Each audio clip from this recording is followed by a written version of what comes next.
The Bible contains many stories where personal names have special meaning, and the act of giving or changing a person's name has profound significance.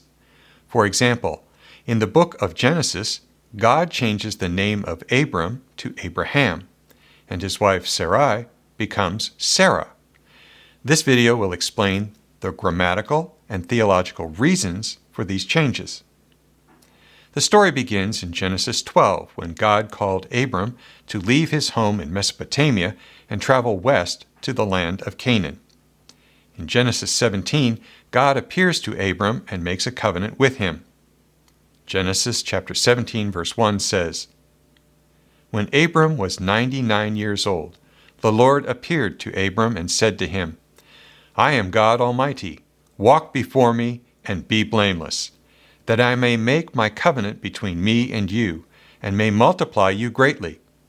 Then Abram fell on his face, and God said to him, 'Behold, my covenant is with you, and you shall be the father of a multitude of nations.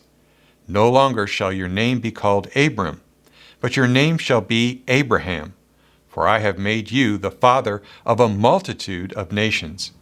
I will make you exceedingly fruitful, and I will make you into nations, and kings shall come from you.'" The name Abram, Avram, is composed of two Hebrew elements, Av, meaning father, and Ram, the active participle of the verb rum, meaning high or exalted. Abraham is related to Abiram, Aviram, which means my exalted father. The phrase, "a father of many nations," in Genesis chapter 17 verse 5 is Av Haman Goyim, which becomes part of Abraham's new name. The name Abraham, Avraham, appears to combine Av with Ra, a shortened version of Ram, and Ham, a contraction of Haman, meaning multitude or many. The change from Abram to Abraham emphasizes God's promise to make him the father of many nations.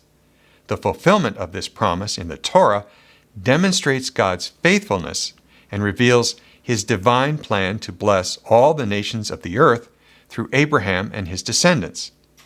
In Genesis 17, God also changed the name of Abraham's wife from Sarai to Sarah. Genesis chapter 17, verse 15 says, "And God said to Abraham, 'As for Sarai, your wife, you shall not call her name Sarai, but Sarah shall be her name. I will bless her, and moreover, I will give you a son by her.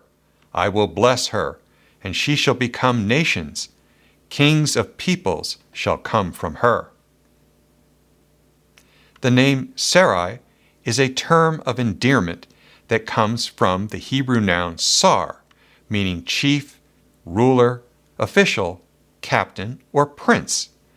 With the ai pathak yod ending, which is a first-person common singular pronominal suffix, making the noun possessive, meaning my princess.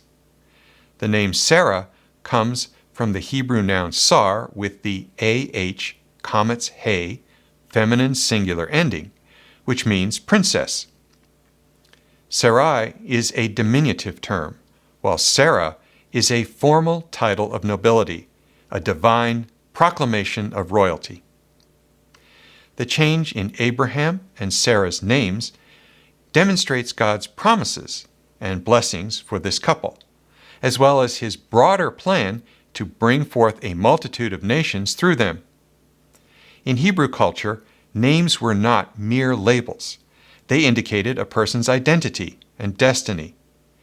God's divine calling and covenant redefined Abraham's identity and purpose, so he needed a new name.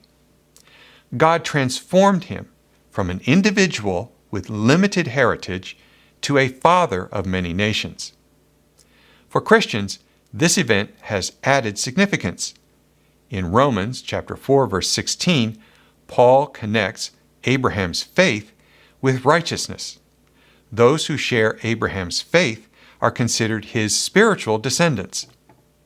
This connection with Abraham emphasizes the importance of faith and grace in Christian theology.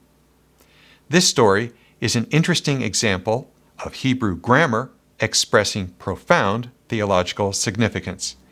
It shows God's promise to make Abraham the father of many nations and highlights a shift in identity and purpose.